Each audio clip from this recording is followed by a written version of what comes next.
Ayan po. Ayan po. Gusto ko kasi kita yung mukha ko eh. Ayan po. Ayan po.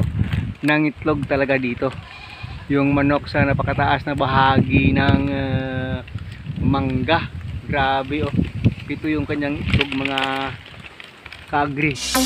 Pero bago po natin pag-usapan yan, kung bago ka pa lang sa channel ko, paki-like naman po, comment, share, and subscribe. At huwag kalimutang i-hit ang ating button bell para ma-notify po kayo sa ating mga bagong upload. Matalinhagang araw na naman mga ka-agri. Kasi nga, kanina lang eh, may narinig naman tayong pumutak mula dito. Hindi ko lang alam kung galing doon o galing dito. So para ma-ensure po natin kung talagang may nangitlog na namang manok dyan sa taas, ay tingnan naman natin itong malaking puno ng mangga. Dito po tayo dadaan sa hagdan na ito. Sana hindi tayo madisgrasya. Okay. Careful lang po. Kasi yung isang kamay natin ay nakahawak sa cellphone. Nako. Nako, hirap. Hirap talaga.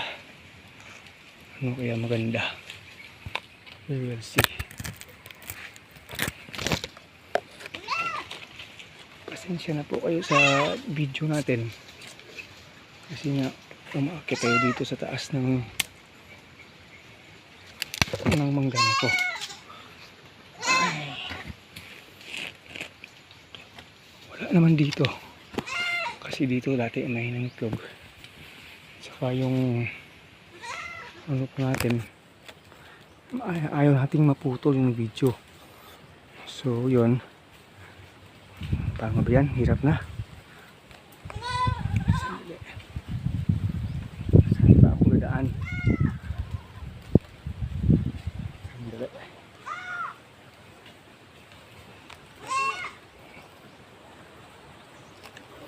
Ang hirap. Malakas pa naman hangin. Iyak yung isang camping sa ilalim eh. Andiyan lang naman yung nanay niya. So yun, baka dun. Sandali, lagay muna natin yung cellphone dito mga ka-agri. Sandali lang po kasi hindi na mahawakan.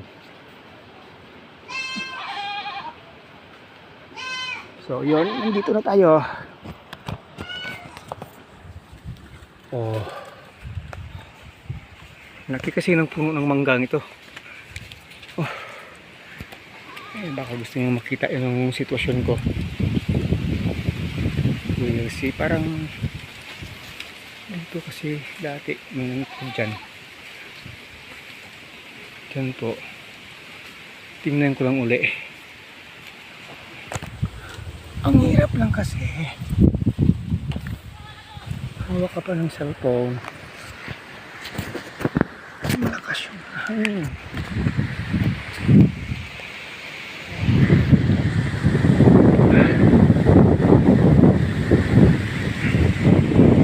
Sandali po. Ay, wala pong itlog dyan. Akyat pa mo ng konti. Malakas ng hangin eh. Wala. Kasi dito dati may nangitlog. Dito po. So malamang dyan po sa kabila siya nangitlog na naman. Mataas pa naman yan dyan. Wala silang maiitlogan doon talaga sa ilalim na maganda. Minsan sa feeder na lang ng kambing eh. Yun mga kagri. So mahirap nang bumaba dyan na hawak yung cellphone. So off po na muna yung cellphone. Diyan na naman tayo mag-uumpisa pakyat nang makita kung ano talaga yung sitwasyon sa taas mga kaagri. Kung may nangitlog ba talagang manok. Baba lang ako sandali kasi mahirap nang humahawak na pababa. Pababa na po tayo dyan. So here we go. Akitin natin ito hanggang dyan. na nakahawak ng cellphone, pero dahan-dahan lang. Kasi baka madiskarte ako. Mga buwis buhay itong pinanggagawa natin eh. Sana ba pwedeng kumapit dito? Yeah. Okay. Ang hirap ng ano ko eh, short ko eh. Masyado sang tawag, hindi siya elastic eh. So dahan-dahan.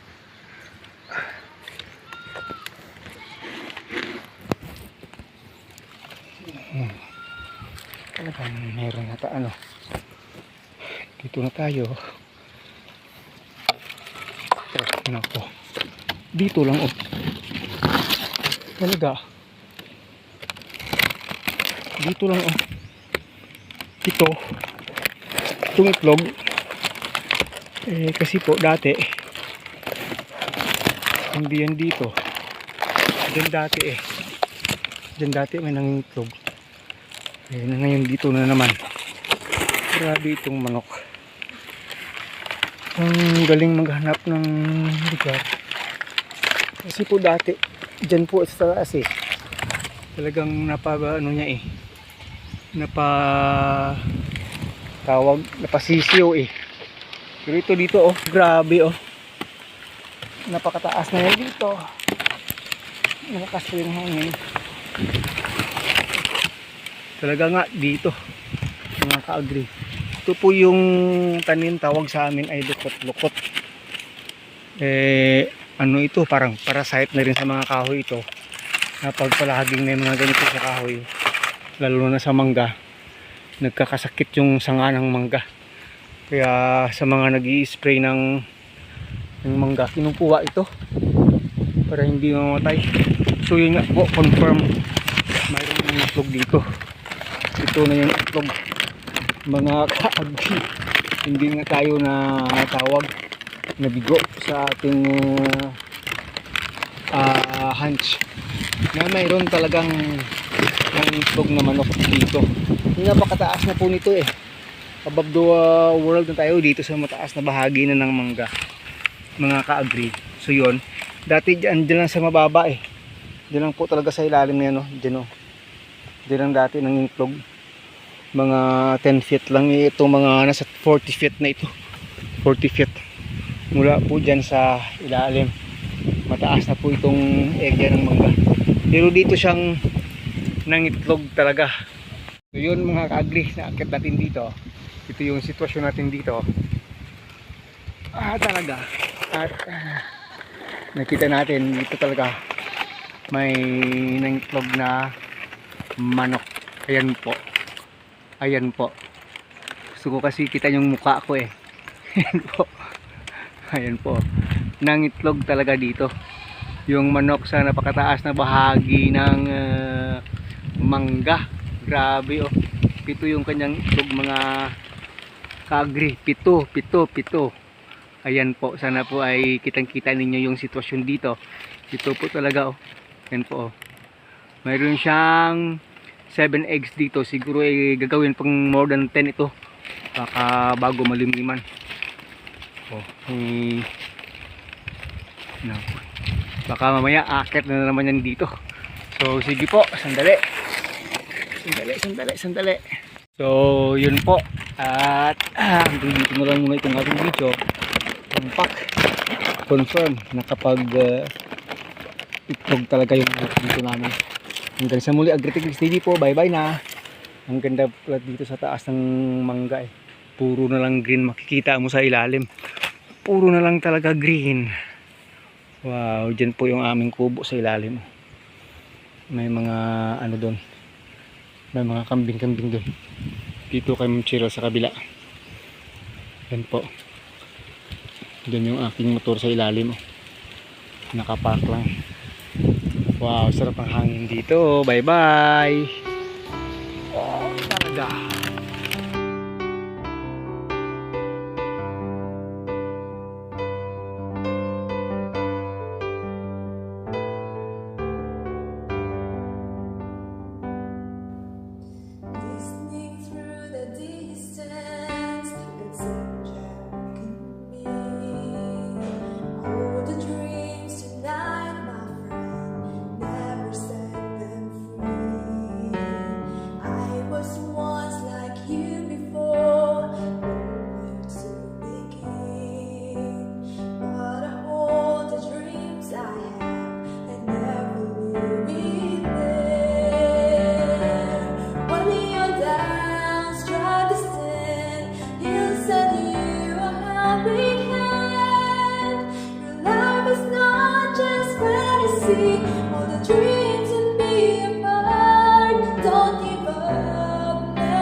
dreams and be apart. Don't give up, never stop. He will help you reach the star.